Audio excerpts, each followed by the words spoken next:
Wait for it, and we're live. Hey, all you crazy sci-fi and fantasy fans. It's time for your daily dose of shenanigans over here at the Blasters and Blades podcast. Just a couple of nerdy veterans and one chaos coordinator geeking out over our science fiction passions and fantastical fantasies. A place where magic is king, the sky is the limit, and space is the place. We are the podcast that puts the fun in dysfunction. So without further ado, we're going to let our guests introduce themselves. So we're going to start with the wonderful Madam Chloe Garner, first of her line. First of my line. I am Chloe Garner. I am the wild, untamed, and completely undomesticated author of science fiction, fantasy, urban fantasy, paranormal, and a little bit of horror here and there. And tonight, because we were discussing high fantasy, I have blue hair. Is that because I'm supposed to be high and it'll make sense? It might make more sense. I mean, we'll go with it. I don't care. I'm an elf, dude. Elves always gotta have blue hair. I thought that was like an urban fantasy thing about the funky colors and like. Oh, there's that too. There's a crossover. All right, next we have Madam Hunter K Wallace, the lady of the chicken. Not anymore, but for always and ever. You will always be the chicken lady because I keep hoping you get more so I can get cheap eggs. I'm just saying. I mean, yeah, me too. It'll be a bit of a shipping fee, though. It'll work out. Oh, well, I write high fantasy and a little bit of the smoochies in there. Primarily the Migratory Farmer series. And I am here for a blast. All right. Next, we have Miss Jana S. Brown. Sometimes she cosplays as Jenna Ray. And other personalities I don't know if we're allowed to talk about yet. No, keep it to yourself. Go away. No. I'm Jana S. Brown. Under the pen name Jenna Ray, I write fantasy, urban fantasy, science fiction, all of the speculative stuff. It is the weird and the wonderful, often with smoochies. And I am excited to be here. Epic fantasy is one of my very favorite things. All right. And next we have the one, the only Miss Teri K. Jobe, the lady of the many voices. Oh, yes, I'm back. I hope you weren't hoping to get rid of me yet.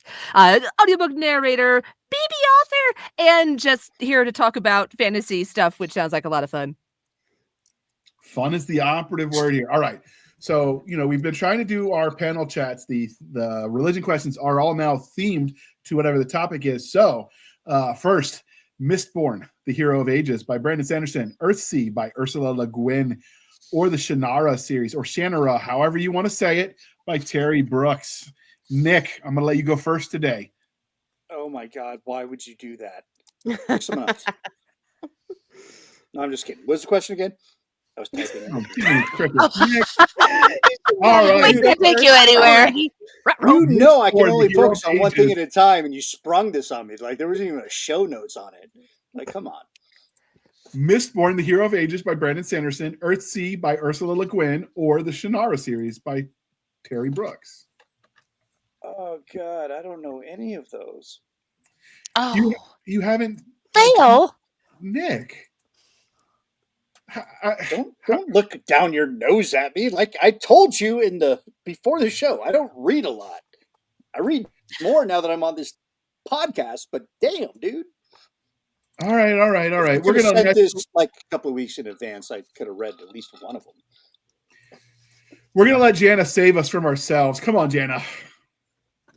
Okay. See, my only problem with this question is that all three of them, depending on when you were asking me, because as a kid, I read Shannara and loved it. And so that would have been young me. In my teenage years, it would have been all Earthsea. And in my 20s, you would have got, Hero of Ages. So I have this huge spread depending on when I was reading. But for nostalgia's sake, I'm going to have to go with Shannara. Because that was one of my first, after Lord of the Rings, that was one of the first ones I jumped over to. There was a time in my life where I walked looking down trying to find those magic stones. Uh-huh. There was a time that you needed the elf stones. That it could be a thing. They might show up somewhere. All right, Teri. Ooh. I got to go with the author whose name is the same as mine. The Shannara series by Teri Brooks. I remember listening to some of those on audiobook when I was far younger than I am now. And just really enjoying them. And my husband loves them too, so that helps. Was it audiobooks, audio cassettes, audio CDs? Audio cassettes. I And remember I will admit, the only ones I could get at the time were abridged. I will admit that. when I was going to tour colleges in high school, we would check them out because you used to be able to rent audiobooks on cassettes from Cracker Barrel, and then you just return it to the next Cracker Barrel you stopped at, and they would give you like 75% of the money back. You paid full price, and then you got like 75% of the money back, roughly. I don't remember the exact calculation they used, but most of it was, credited back. And I listened to many books touring colleges up and down the East Coast. Nice. So, I did not know that. I didn't get out much. I lived under a rock. I mean, but were there elf stones under that rock with you? No, which was the real kicker. That's just sad. All right, Madam Chloe. Well, if this is the religion question, I am going to be pagan, and I am going to make a case that Discworld falls into this category. Yes, It's agreed. offbeat and isn't structured right, but it's got so many of the features of what make high fantasy really work, and that's where I am. Okay. Discworld, huh? Discworld. Does that ebb and flow for you, or are you just solidly? Oh no, Discworld is the one and only. It is the first, it is the best, and everybody is second place. She's not wrong. That's Teri And Pratchett, written right? by another Teri. Yes, that's true. So, are you familiar with the great Josh fight? I am. We need a great Teri fight. There can be only one. Put him up. You got this, Teri. You got You this. need the picture. Put the picture of the Josh fight up, JR, while Hunter's answering. All right, Hunter, while you answer, I'm going to look for a picture of the Josh fight. Okay, perfect. I thought I was going to go Mistborn. And then I heard Discworld, and oh my goodness, going Postal. The best. I am so glad someone recommended Going Postal to me. It's a good place to start the world too.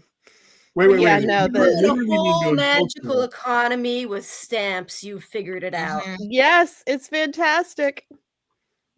So it's not like Going Postal. Like I'm thinking about somebody going a little bit nuts, snapping at the job. I mean, that happens a little. That's there too. It has its moments where that's exactly right, and the guy starts out already dead. So, which does make it easier. I mean, I feel dead sometimes, so I mean, I can relate. All right, now I will show you the great, the mighty, the Josh fight.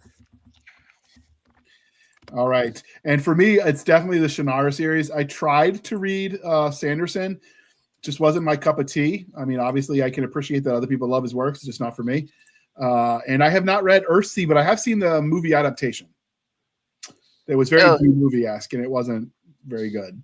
So this is the great Josh fight. They fought with pool noodles, and there could be only one. But are they all Josh? Yes. To enter, they had to be Josh. Whoa. So there's apparently some lady Joshes out there, and I didn't know that was a thing. I mean, there's a lady hunter, so we won't judge too bad. But at least it kind of sounds like it could be a guy or a girl's name. It doesn't sound like just a straight one or the other. Which one, the Josh or the hunter? The hunter. It kind of sounds like it could go both ways. Whereas like Josh definitely sounds firmly male. And like Leslie, technically I know it's a unisex name. I've met some male Leslies, but it definitely sounds like it should be a chick name. You know, that came up in an episode of Hannah Montana many moons ago. I would know. Okay. Oh my gosh. I'm probably going to get hate now because I don't think we're allowed to say chick anymore. I think we got to find a new word. Chick. Done.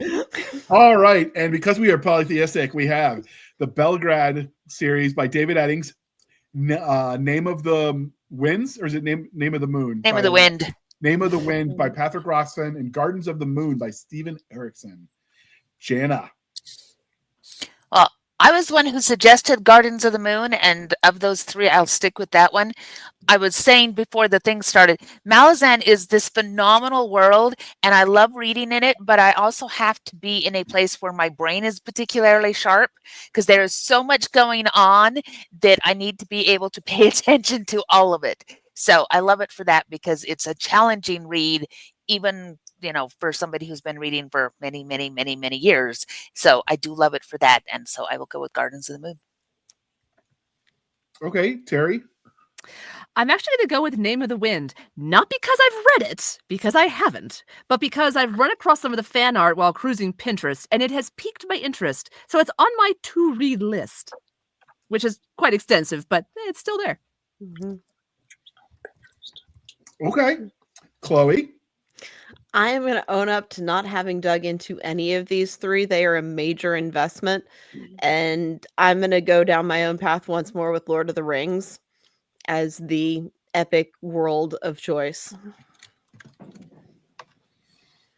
Okay, you're going off Solid script choice. again. You Sorry, I cannot be contained.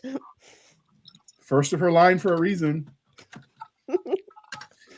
First of All all, right. yeah. Hunter, can you pull this I out haven't- for us and stick to the list? I haven't gotten in on the cool juice on any of these, so I'm going with The Legend of Drist by R.A. Salvatore. There you go. Ooh, Good choice. Good answer. Yeah. Drist, how do you spell that? I can throw that in the show notes. D-R-I-Z-Z. D-R-I-Z-Z-T. Oh my God, did we just become best friends? Yeah! It just Oh happened. my God. That We just came happened. this close to having Salvatore on the podcast. Unfortunately, booking him is crazy hard just because he's so busy.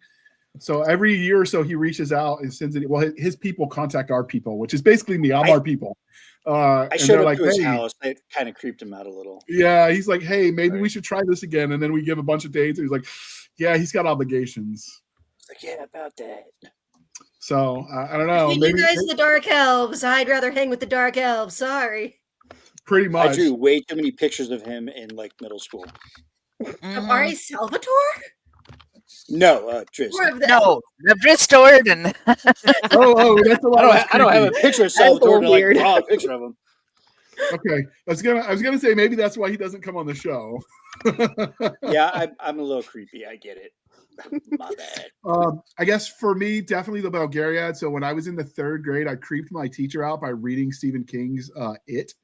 And so I did it mostly to get a reaction. I didn't even like it. I don't particularly like horror. I suffer through it for Stabby because she suffers through my the stuff I like to talk about. So in response to that, my mother introduced me to the Homecoming Saga by Orson Scott Card and the Bulgariad by David Eddings. And I loved the Bulgariad. That's my first exposure to the idea that a man could become a wolf, and I was in love. There's werewolves. It's been my thing since then. None of that necrophilia garbage with them stupid vampires. Just saying. Send the hate mail to Stabby. She's got you. No, that hate mail goes to you directly, man. You earned that. yeah, that's I wonder if I could like print it and I'll just frame it around the office. Like all the hate mail. Maybe that could be a thing. All right. Oh, you should. I've known authors who put that stuff on shirts and wear it to conferences. mhm. Oh yeah. I've seen a few of my bad reviews. I wanted to do that too, but apparently you can't use Amazon book reviews on advertising. It's against their terms of service, so I didn't. But they critiqued my first series as this is what happens when a 12-year-old with ADHD writes gun porn, and I'm like, dude, Oh, I can't write better ad copy than that, oh, that's wild. right? I mean, like, come on, I should be paying you for this stuff. This is gold, but My Anyway. first bad review I had printed on a T-shirt, and nice. then on the back was the picture of the guy that posted it, and it got a tremendous laugh. And this guy shut down his website because he got all the hate mail. Okay, Nick all chose right. So rough. we're gonna, since Nick, I know you said you didn't read any of these yet because these are kind of classics from our childhoods. What is your favorite fantasy creature, Nick? Sandworm Sandworm. From Dune. Okay. Okay, you're gonna call that high fantasy? Mhm. You don't? I would Come on, consider like, it science fiction. I got a Chris knife around here somewhere. This is how obsessed I am with Frank Herbert's work. If this isn't fantasy, tell me what is spice? It's a drug, clearly. Mhm. It's Yeah. basically like literary meth. We're gonna go with how it. I look at Dune, I call it industrial Star Wars Mm. Okay, because that's All right. what it is. Jana, favorite fantasy creature. I am a huge fan of griffins, and they don't get nearly enough screen time. So Usually since we've got dragons get all of the time, griffins don't, and so I like griffins. I like the idea that you can have your fuzzy kitty and it can also fly. There is no bad in this. how do you prefer to spell griffins? Do you like the Y or the I? With the Y, Gryphons, the right way. Okay. I mean, we can have a discussion about that.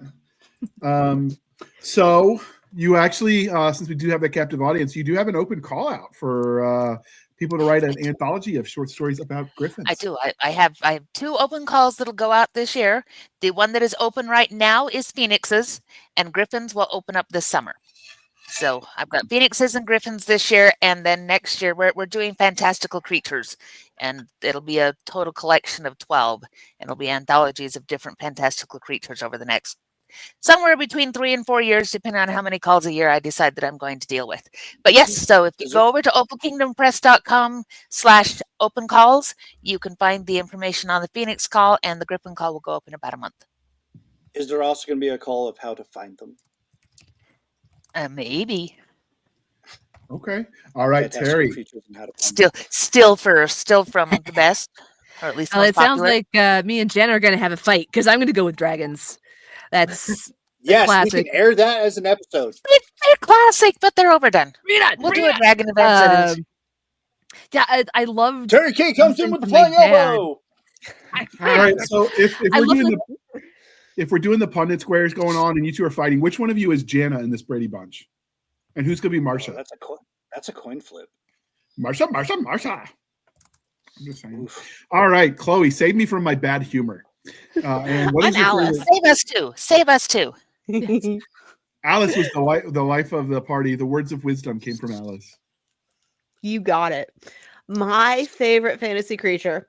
Normally, I am want to be very torn between the dragon and the unicorn, but tonight I am feeling centaurs. Nice.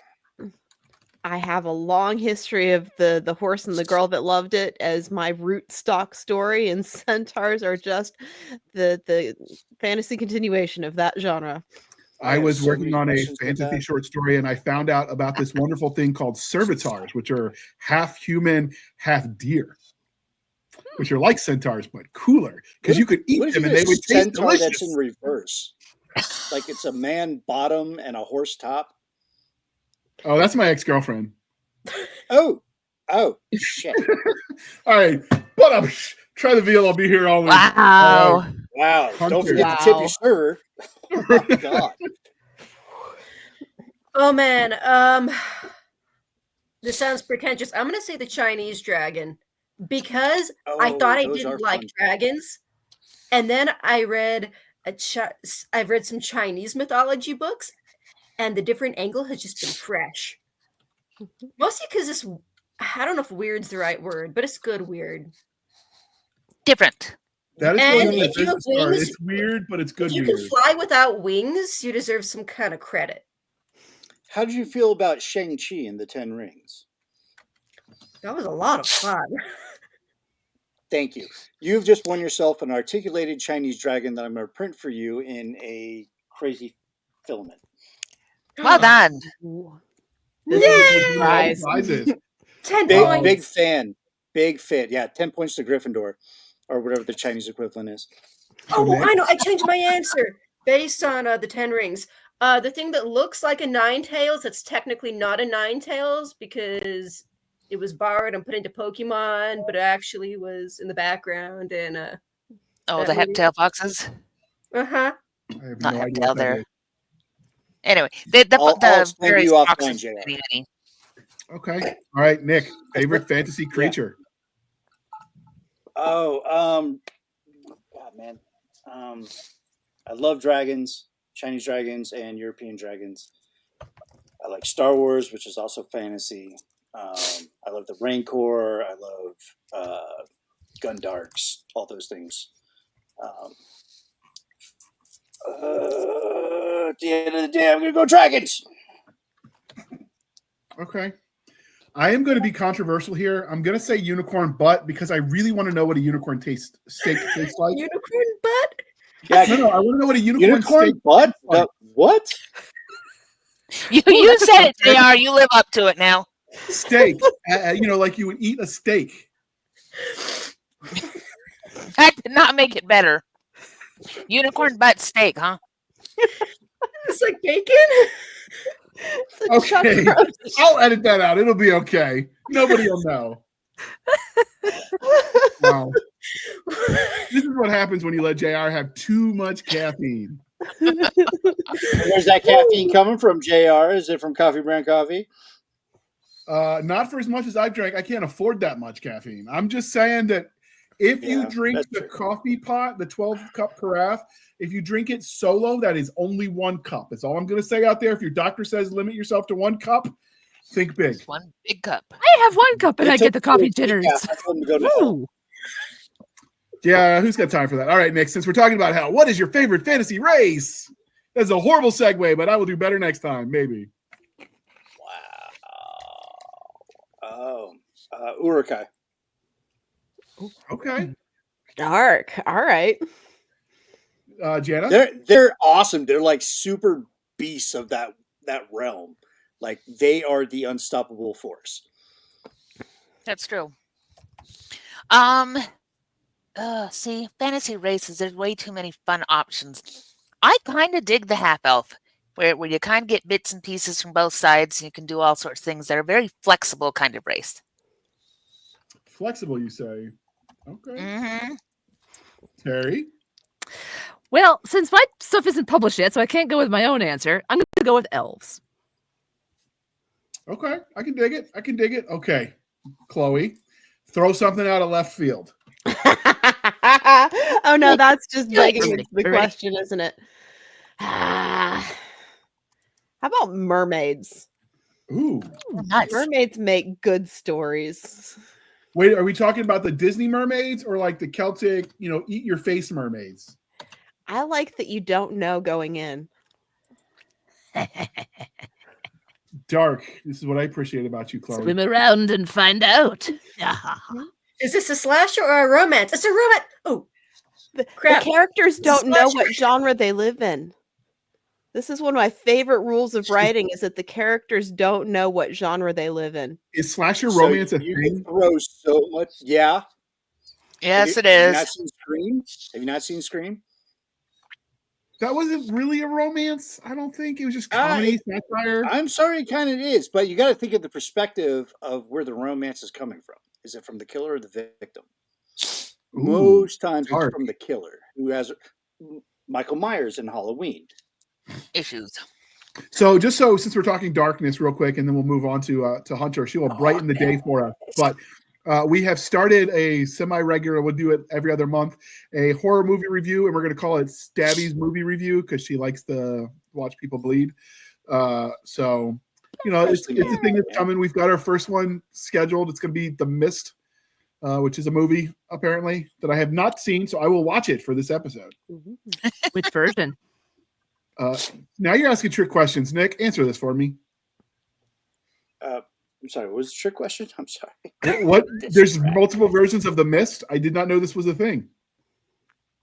There's a television series and there's movies. So there's 2 versions of The Mist. I have not watched the television series. I think it goes a little bit more in depth than Stephen King's novel. From what I've heard, I would love to watch it because as much as I don't like the man himself, he produces some great horror. The horror that I like is I still get freaked out by that movie Birds. It's I think Hitchcock did it. The black and Yes, white. Alfred Oh my Hitchcock. God. Mm-hmm. You fucking tourist. Hey! No, the acting, like they built the tension really well from a cinematic point of view. It didn't Yeah, rely on that's green screen Hitchcock. and blind That's doors. psychological terror. That's what I The like birds are about it. just the point. The mind cracking. Well, and that I had this argument in film school. Yes, I went to film school. I wasn't very good. I got in arguments a lot with people that were. Do you drink your tea with the pinky up now? No, I drink it. I drink it in a mug or a highball or a. That's rocks why they glass, kicked you out of film like school. men All right. do. I've always called it the Hemingway approach, and for good reason. I drink bourbon. Oh, thank and you, tea. Teri. She drank her Coke, or excuse me, Atta or girl. whatever that beverage of carbonated origin is, with her pinky out. Trademark pending. Trademark pending. They do not sponsor this, so they don't get a plug. They should. All right, Hunter. Favorite fantasy race? I like the forest spirits. Do they The Fae? count? I mean, I Nice. don't know. Ooh, Fae, but not elf Fae. Different Fae. okay. More. If it's a Fae with like green skin, probably. Yeah, your nymphs and dryads and Leprechauns. I need That's to right. do- Because I read the That's Japanese have a Girls, lot of good forest spirits. and I got Go too ahead. scared. Will-o'-the-wisps. Well, the wisp. So, looking so in the dryads are the background ones for that are a in the copy of trees, right? Vacator. Okay. No. I am not up on all my fantasy creatures. Clearly, my D&D games have been stunted because I did not know that. I will do better, people. I will do better. I don't know. I go for the orcs just because they're fun opponents.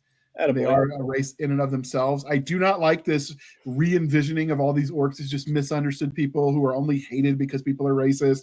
No, they're created from evil. They're the spawn of the devil. They're there for you to kill. That is why they exist in lore, so you can stab them in the face and steal their And not stuff feel bad about it. and not feel And bad that's about why it. I have But- Urukai. But you got to steal their stuff because that's part of the joy, is the looting. It's part of the contract, They have the man. best stuff, though. Because they That's the steal it best from stuff. other people, so you're not really stealing, you're just taking it back. Yeah, that's There true. you go. That's that old saying, there's only one thief in the army and everyone else is just taking their stuff back. Trying to get their shit back. Yeah. Yeah. All right. No, all I right. stole shit. No, we liberated it. Sometimes we strategically redistributed and allocated resources for the better, completion of the mission. It's not stealing. Stealing is bad. We would not steal. All right. Since we've already spent a little bit of time having fun, I'm going to pause for a moment while we shamelessly shill for the woman today. And then we're going to come Oh, on. we love that. We do. We love that for you. And so let's hit that beautiful bean footage. The necromantic magic of the Great Lich has held sway over the world for 100 years. Can a young knight of the god of death and the last priestess of the goddess of life destroy him before their homeland falls? The only survivor of his convoy, journeyman knight Darian, is entrusted with an ancient scroll and one mission.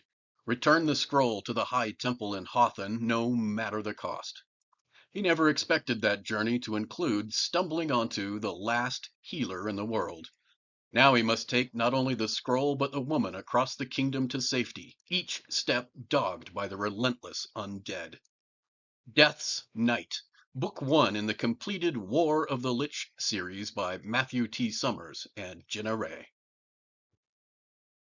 All Hey, right. I've read that one. Thank you for sticking with us through that commercial interlude. If it had been quicker, I was also. Oh, I see what you're doing. You're going for an audition to the Navy. Well done. Fabulous. Looks good. All right. So, first, we're going to define our terms. What is high fantasy? Anyone? Sorry, we were goofing off. I'm aware. I'm letting you have your moment. High fantasy. If we don't want to pigeonhole this too small, I'd say it's otherworld fantasy. It's not here. But is that all it has to be high fantasy? No, because classically high fantasy revolves around more epic themes, more world building themes, and you get a difference between high fantasy and low fantasy. Like the Thieves' World was low fantasy, where things tend to be it's gritty. The magic may or may not function. In high fantasy, we tend to get big magical systems. We get, like we said, we have a lot of the different races. We have quests. We have those kinds of things. When we think about classic fantasy, that's the vast majority of the early stuff is this high fantasy. And then we came in with sword and sorcery and sword and sandals with Conan and things like that. And then you broke down into what they call it low fantasy, meaning it doesn't have the knights, it doesn't have the big swords, it doesn't have the big magic, but it's still fantastical worlds. That's how I would break it up. Oh, okay. See, in my mind, low fantasy is like urban fantasy. No, that's here. That's not secondary Yeah, world. low fantasy is usually second world, and I actually align it with cozy fantasy. which is absconding with somebody else's term completely, with another genre's term completely, but we're doing it and nobody's going to stop us. Where the scope is narrower and the stakes are lower. And whether or not it's gritty, the Legends and Lattes is the classic example of low fantasy. We're running a tavern, and that's what we're doing. And the conflicts are tavern kind of conflicts, rather than the queen is missing and the king is suspect, and we're going to go across the realm and find out the magic of the High Wizard in order to save the kingdom. So high fantasy tends to have the wider stakes, the longer ranging stakes, the more involved stakes for a wider cast of characters. It often has a bigger cast of characters, full stop, because in order to get those stakes, you need more people involved. And it's not just geographic, but a sense of history, forward looking and backward looking, that's relevant to what's going on in the story. And some of the way I've looked at it too, to kind of build on that, is high fantasy is looking at more of the world as a whole, and the characters know that. It's like they know they're in it for world altering stakes, whereas low fantasy, not so much. They want to get this thing done and they don't care what else is going on. That'll take care of itself. We're going to do this thing. To heck with everybody else. Okay. Do you think that high fantasy has to? So when I think high fantasy, everyone goes to the classics like Lord of the Rings, which can be very hopeful, aspirational. Do you think high fantasy has to be, or would a grimdark setting like The Blade itself by Joe Abercrombie count as high fantasy as well as grimdark? Oh, it's absolutely high fantasy. High fantasy can absolutely be grimdark. It's about scope, and it's about often a political nature of the stakes, and whether or not you believe that the world tends to be worth fighting for and come out better than you started, or the world is generally degrading and losing what once was. That's a worldview of the author and of the world itself that doesn't change whether or not that's a high fantasy series. Yeah, it's just tone, and you get it all over the place, from very, very hopeful, very much the good guys win and the bad guys get mushed and all is well, to maybe one good guy gets out and the bad guys kind of get mushed, or everybody sucks and nobody gets out well. I'm looking at you, George R.R. Martin, where don't get attached to anybody. It's definitely high fantasy, but it is not that kind of outlook, and all of those outlooks exist within high fantasy and have audiences within high fantasy. Okay. Do you think high fantasy can happen? Because you mentioned Dune earlier. Some. Do you think high fantasy can happen in a science fiction setting? Absolutely. That's where I Star Wars would count in that. I imagine Star Trek would count in that too, probably. It has but sci-fi elements. That's space opera.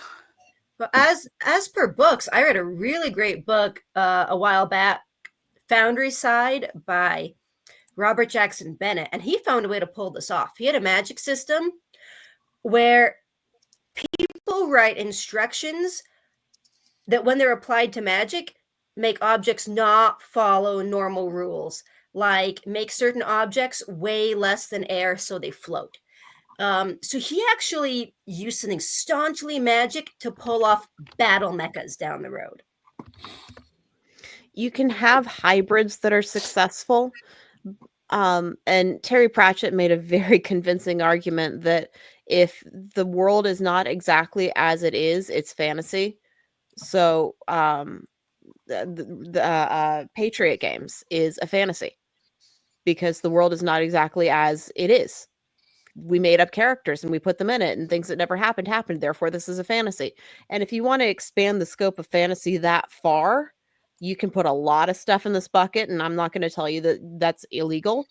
But I think that if you keep science fiction as somebody somewhere has a technical and physics-based explanation of how this stuff works, you don't have to have characters that understand, but somebody in that world understands how to make it work. from a physics domain, that's a science fiction, and it's only a science fiction.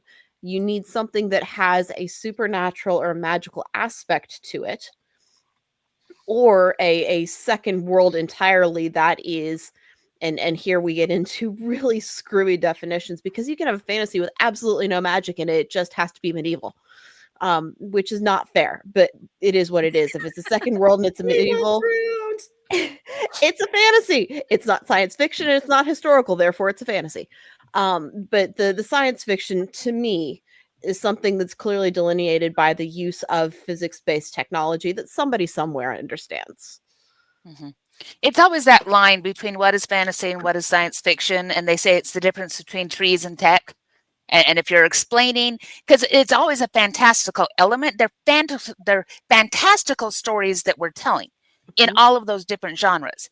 But then it's, what are the trappings we put around it? So when we're talking Star Wars and really Dune and that kind of thing, we are wrapping that in technology. We are wrapping that in those settings that go with a science fiction thing in the same way. And we can call it space opera, whatever. And we can still tell a fantastical story there, but that doesn't make it a high fantasy the way that we tend to break that up. Again, fantastical story on the same level, but there's your technology and here's your magic and your trees. So it can go any way. Again, genre comes down to how do you tag it so your audience knows to find what they want. So when I tell people I'm writing a high fantasy, most of the audience who's going to want to come on that ride with me are going to be looking for magic and knights and unicorns and all of those kinds of things, and would be really surprised when if you put in something else. So genre is all about defining your audience. Okay. Anybody disagree with that, or got anything to add to? Come on, fight me. Oh, or not. I would draw the line slightly differently and say that Star Wars is high fantasy and Star Trek is science fiction, because the underlying power systems are fundamentally supernatural in Star Wars and fundamentally technological in Star Trek, even though we're both running around on spaceships and doing largely lasers and tech kind of battles. But one of them is wizards and one of them is engineers. Even though we keep killing the engineers. So for Dune, go ahead. So that means for Dune, it is high fantasy because the spice comes from imaginary animals that happen to be like demon worms. Right? Yes, That tracks. You're speaking my language, Hunter. Jenna has a very good point that telling somebody that Star Wars is high fantasy, who is coming from I want more Lord of the Rings and George R.R. Martin, they're going to be disappointed to have a Death Star show up. And so there's a very valid point of you frame your genre from the perspective of what tropes readers are looking for.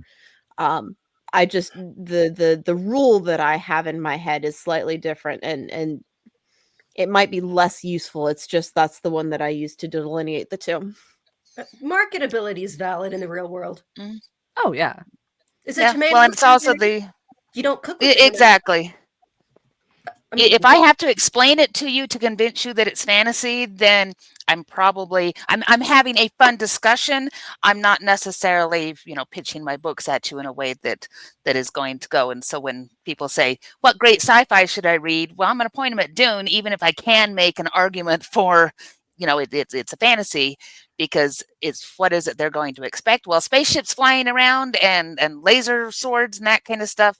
That's where a lot of people are going to say it. And then we get into, is it space opera? Because you can break those down. So genre definitions are always fun. It's really all kind of intertwined. Yeah, sometimes very literally, Anne McCaffrey, I'm looking at you. Because it's high fantasy, especially if you read it in the order that she put it out, and you start with Dragonflight, and everything there is explained in a high fantasy kind of setting. And it's not until you loop back around to Dragon's Dawn that suddenly she goes, actually, there's a technological reason for all of this, but then we've moved through time, and it is such a beautiful space fantasy that she does there. And she was one of the ones that pulled off that trick in a way that really, really works. And so you can get get this crossover. It just depends on what you're looking for. I mean, I've started fights by telling people that the Pern stuff was sci-fi. Mhm. It's part of what I bring to the table. Starting fights and getting hateful emails. Oh my lord! Do you think that? So we've kind of danced all over talking about what is high fantasy. Do you think there are any tropes that require to meet audience expectations of high fantasy? Does it have to be the hero's journey? Does it have to be a quest? You know what I mean? Like to fit what people expect.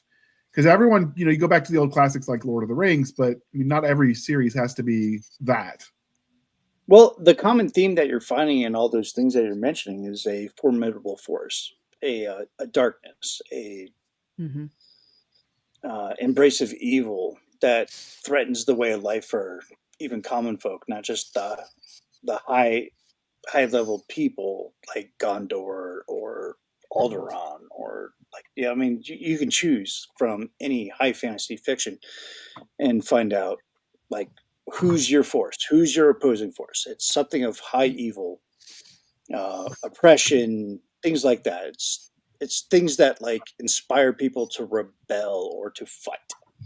So I think that's probably one of the main factors in high fantasy that we can all agree on is that, and we've seen it in multiple genres, or not genres, but titles and franchises. Like these are the things that they rally the troops, they rally the common folk, just to like they all come together for a common goal, and they fight the oppressor, and that's probably what draws a lot of people in, because a lot of people feel small in their day-to-day lives, and they read these books and they see these movies and they're like, yeah, I could probably do that if like I was inspired correctly, and then they are, except for the sequel trilogies in Star Wars.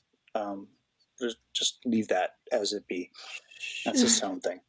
But everything else like inspires people to rise above themselves and be something more, to be something bigger.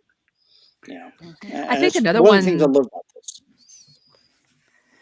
I think another thing is, building off what you said, Nick, is that darker force coming in and invading whatever your heroes or secondary heroes' life is, and just that disruption from something that's simple and separated.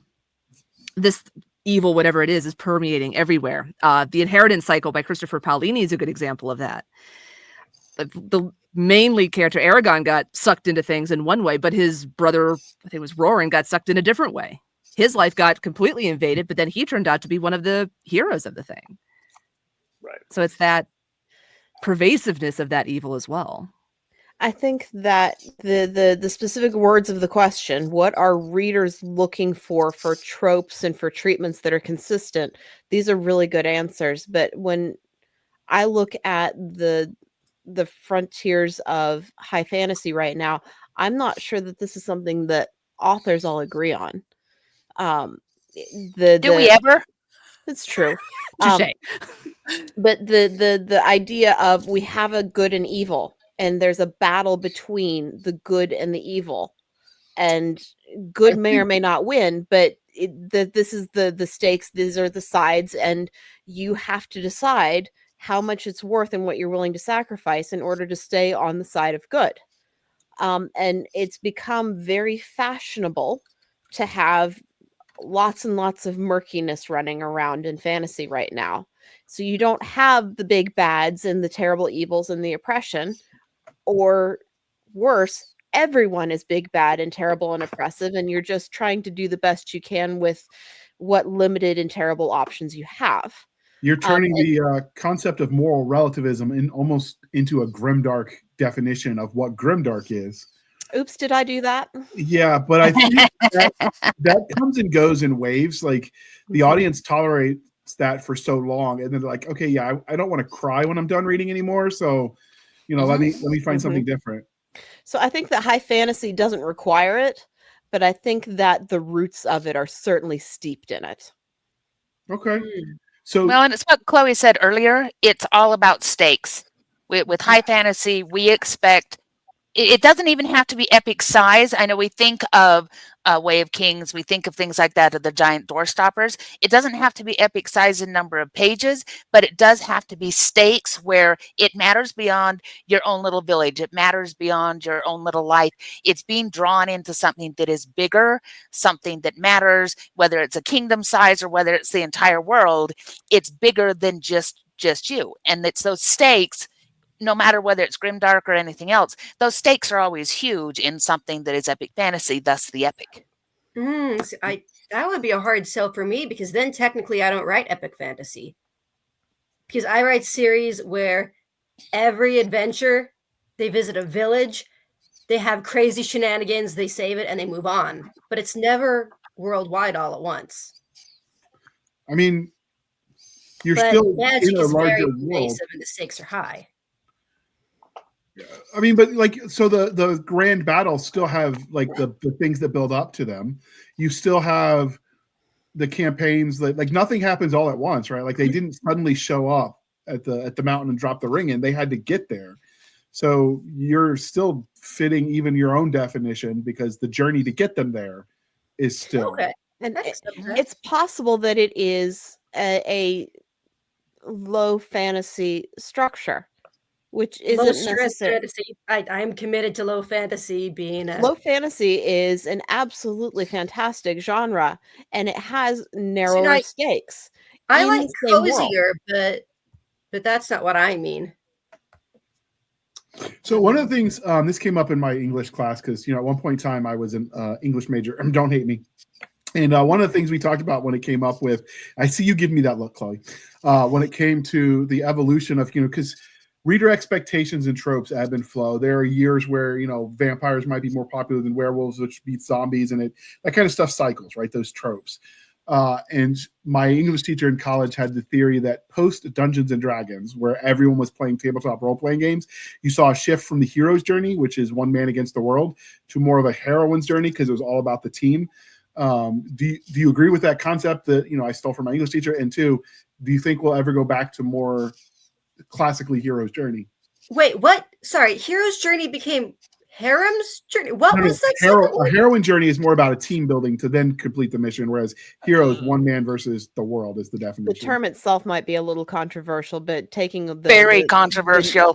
taking the name off of it and taking it a little bit more agnostically. I didn't know it was controversial. I've never heard anyone complain about it. I've just never heard the term. That's why I drink absolutely bourbon without any commentary at all. No, the idea of the one man against the world versus the team and the culture, whatever that broader culture is it 3 or is it 100? I don't know. I'm not sure that I see it in my work. I'm not sure that I see it going back to that, and maybe it's short-sighted, but I read a lot of the much older fantasy, the John Carter. Is John that right? Carter, Mars. Thank you. And the storytelling is great, and the characters are interesting, and the world building is fantastic. It just feels anachronistic the whole time. And I kind of feel the same way about Conan and a lot of the I am the solo hero and don't form emotional attachments to anyone around me. And it feels like an era of storytelling, because you see it in a lot of other storytelling from the same era, whether or not it's fantasy. And it feels like that is an era that maybe we have evolved out of. And I don't think that's necessarily a bad thing, because the emotional relationships between characters are a big part of human empathy and human maturity. And just telling a story with a hero who doesn't really feel anything about anybody around them. And the hero's journey doesn't preclude that. Clearly, Star Wars has non-flat characters that are important to the main character's arc and are emotionally significant. But I think that, and like I said, it might be short-sighted of me and it's cyclical and I just don't see it coming. That could happen. But it feels like an evolution of scope and an evolution of character that we expect more out of all of the other characters running around and have them be a part of that central adventure in a more meaningful way. Well, and even then, if you really think about high fantasy, go back to the examples that we used. Most of those are not one man versus the universe. Lord of the Rings isn't one man versus the universe. You No, do it's have team. heroes' journeys going on, but they're mostly they're teamwork. And you might say, okay, Luke is going through a hero's journey.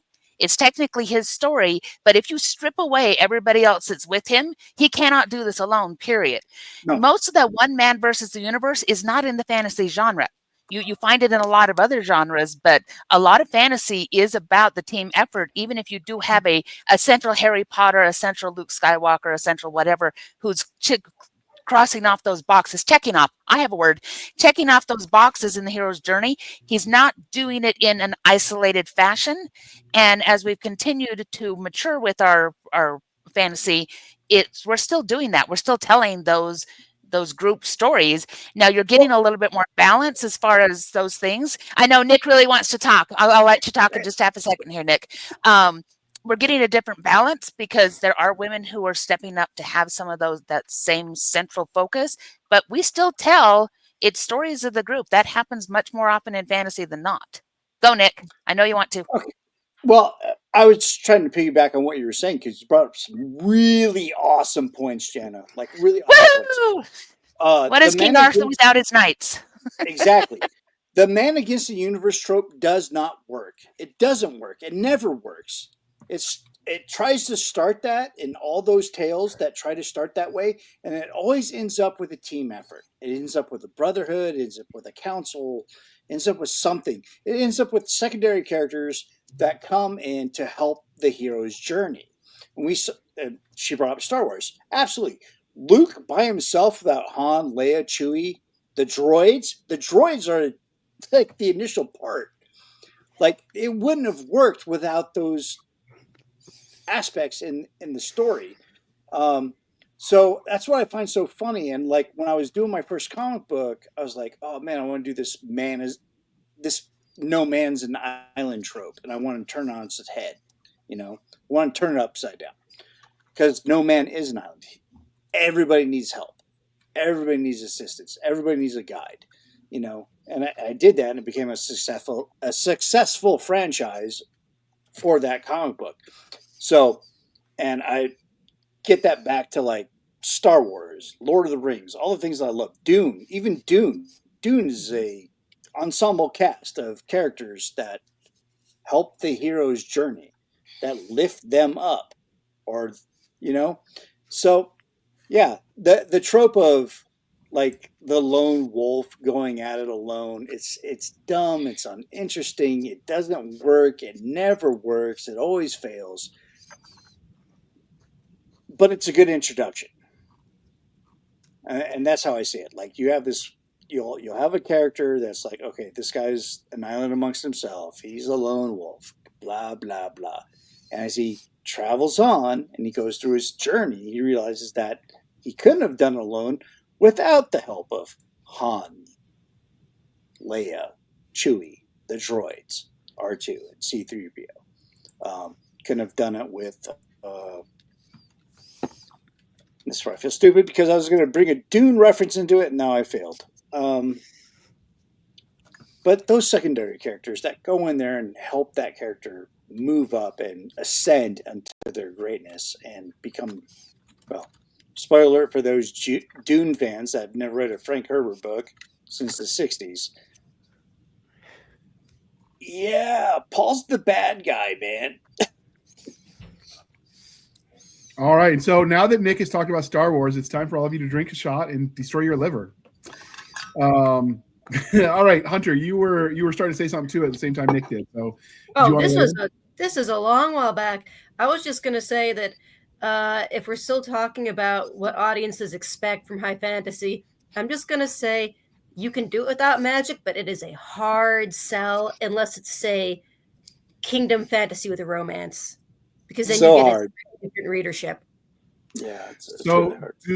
Does high fantasy have to be medieval? Would sword and sandal work in a high fantasy world? Because it's not medieval. It's kind of predates that. It's almost antiquity. That's why it's called Sword and Sandal. I mean, it's again, how big is your umbrella? Because we love to split those things up. And again, the whole point of genre, as far as splitting things up, is this is a funny thing. It goes back to booksellers who, when people first started to read and they started having enough leisure time to read and to write a lot more, booksellers could, one at a time, you could come in the store and say, this is what I like, and they could lead you to a book that was probably something you were going to like, right? But then more and more people started writing and more people started reading. The Industrial Revolution changed reading because people started having leisure time to be able to do that. And so it was booksellers who went, I have more books and more customers, and I need a way to be able to point them at stuff they will probably like. So you like that kissy romantic stuff? We're now calling it romance, and it's over here on the bookshelf. And so we like breaking it up because it's trying to say what is like other things that I like so that I can go to the right place in the library and find it. So we can argue all day about, well, is sword and sorcery under high fantasy or is it not? It just comes down to being able to find what you want to read and what you want to write and all of the squishy bits in between. But if we left it that simple, we'd have nothing to talk about and my podcast would go away. Absolutely. The question of does it have to be medieval is absolutely fascinating, because you ask this kind of question a lot of the time, and I go, could I take Crouching Tiger, Hidden Dragon and make it into this genre? And every time I go, absolutely, I could do that. That'd be fun. So clearly it doesn't have to be medieval, but at the same time, Crouching Tiger, Hidden Dragon has a not ancient, but a near ancient feel to it.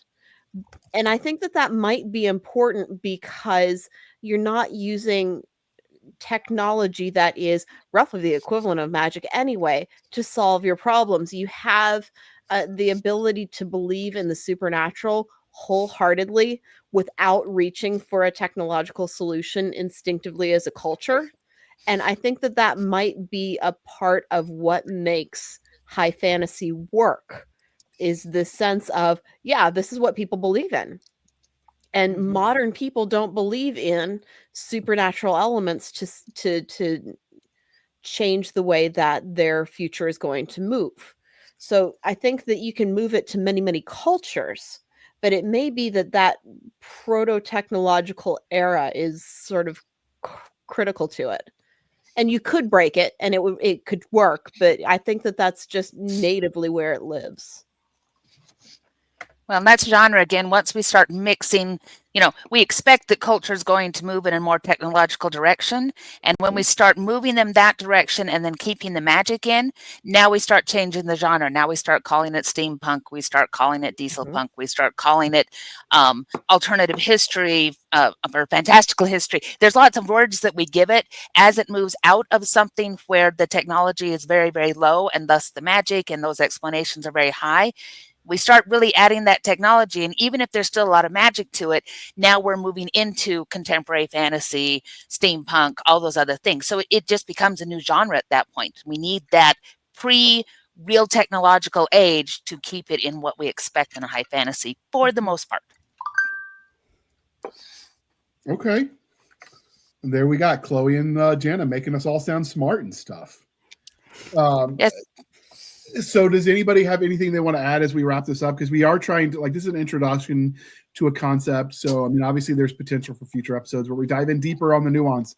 But as a broad strokes, do you think we've covered it? Does anybody want to add anything before we wrap this up? I think go on, Teri. You haven't said enough. Anyone want to give a book suggestion for? Here's my problem. You all say such good things, and I'm like, yeah, that sounds right. I can't add to that. Nope. Yep. These people are smarter than me. I'm blonde. What do you want? So, Teri, the solution for you is to bring a beverage in a mug that looks sophisticated, and every time they do, you could just cheers, hi, hi, and you could raise your teacup or something. I will have to remember that for the next one. That's if you want product placement, you could get, I don't know, Chloe has her own little tea line from her series. You could get that sticker on there and be like, product placement, man. And then maybe she'll pay you or something. I don't know. Ooh. But yeah, you need a drink tea mug. They exist. In lieu of saying something witty on topic, I want to give a book suggestion for people who want to get into something that feels very epic fantasy, but standalone, not too intense, I recently really liked Dreadful by Caitlin Rozakis. It's about a guy that wakes up in a Dark Lord's castle and he's freaking out. His memories are gone. He's like, holy crap, I have to escape before the Dark Lord arrives. And then he realizes, crap, I am the Dark Lord, aren't I? Nice. And he just has to fake it till he makes it to get back. What do I do? My goblins want to know what to do. I don't know what to tell them to do. Okay. So on that note, what are you writing now, and how can they find you? Since you've also gave a book recommendation, we're going to make that a thing for everyone now. Look what you started. Yeah, great. You can find me at hunterkwallace.com and on Facebook. And I'm currently working on the third book in my series, Aluminum Ziggurat. It's a lot of fun. It's got magic to refine aluminum because you can't refine aluminum without electricity. And we don't have electricity. I'm just saying, you want to be all British and proper. You go aluminium. The aluminium, but then I'd have to learn how to spell it. It's spelled the same. I don't know. I thought there might be another I in there. But anyway, it's a lot of fun. It's the Brits. They throw U's in everything. Like, just throw an extra U in there. You're good. It's a lot of fun. It has medieval surgery and pterosaur, and it has what else we got? It has the accidental marriage trope, which never gets old. Honey, I woke up and found out I'm married. Oops. I mean, how do you have an accidental marriage? No. That is a whole rabbit warren. We do not need to do that tonight. That's grim dark. I write high fantasy, but it's not grim dark. All right. So, Chloe, what do you recommend for people wanting to check out the high fantasies? Well, I'm just going to go super shallow and super selfish and say that if you're looking for a great, fantastic high fantasy, The Queen's Chair by Chloe Garner has 21 books in it, covering 4 different casts of characters and a massive magical continent full of amazing creatures and adventures. And she's totally unbiased, so that's good. I completely unbiased review. Absolutely. So, Chloe, where might we stalk you on the wild interwebs? You can find me at my website, chloegarner.com, if you're just looking for routine updates of what I'm up to. Or you can join my Facebook group where all of the excellent, most wonderful people are who hang out with me and talk about all kinds of wonderful things. Okay. And did you say what you were working on at the moment?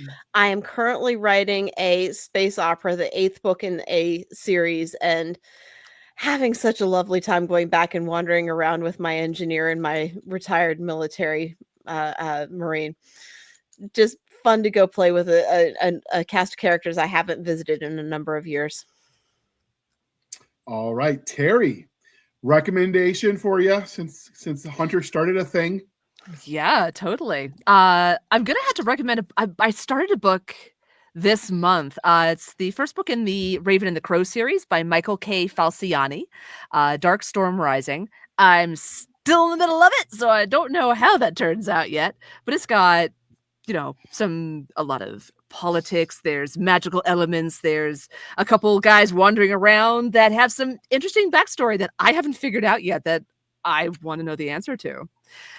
So that's been fun for me. Raven and the Crow, you said?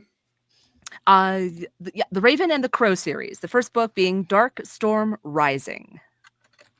Is that the one that they did Netflix did a conversion on?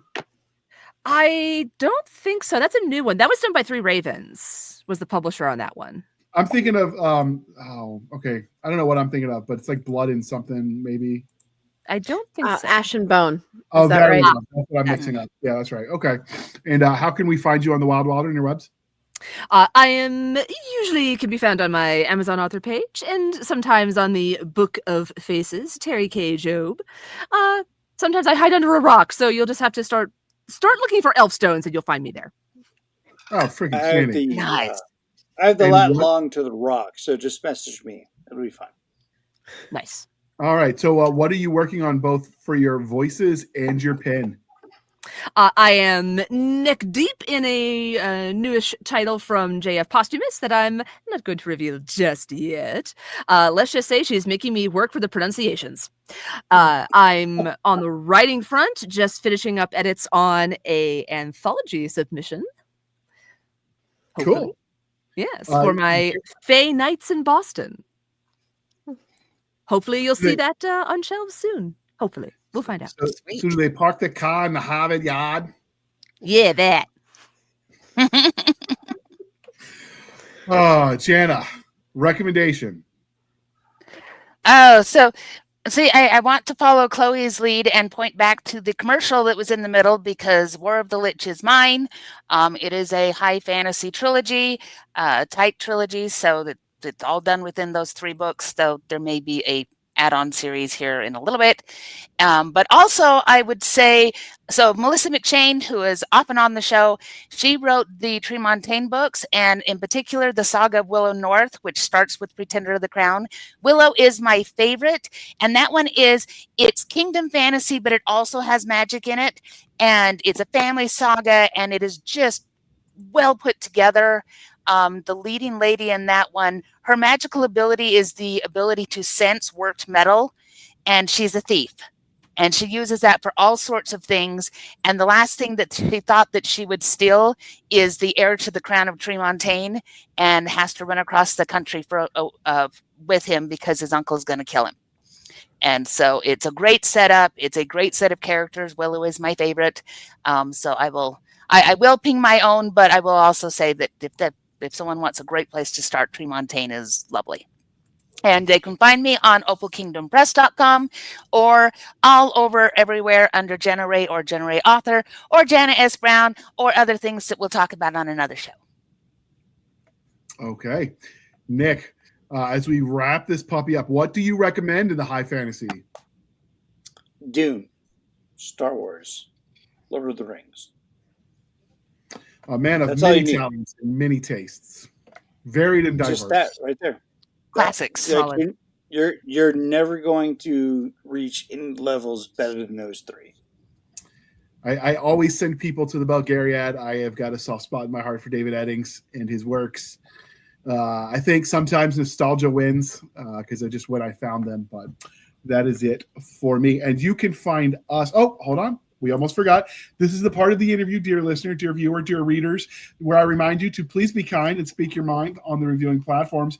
Your reviews help the right readers find the right book, so do your part, people. It really does make a difference.